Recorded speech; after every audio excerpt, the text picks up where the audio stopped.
With the Projet X60 series of printers, cleanliness is absolutely critical. In order to maintain great print quality, the print chamber must be clean. To clean the print chamber, open the hood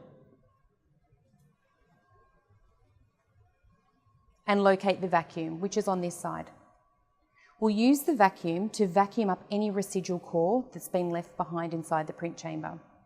To enable the vacuum, press on the dial here and select vacuum.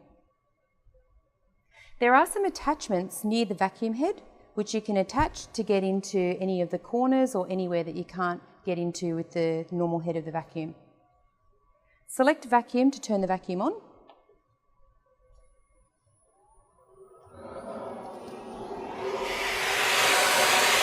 And then start vacuuming around the print bed.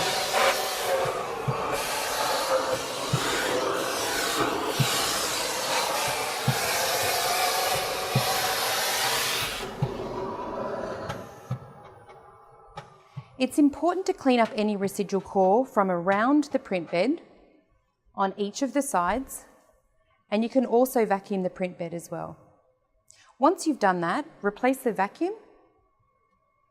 You can then use a lint-free cloth to wipe up any residual core that's been left behind.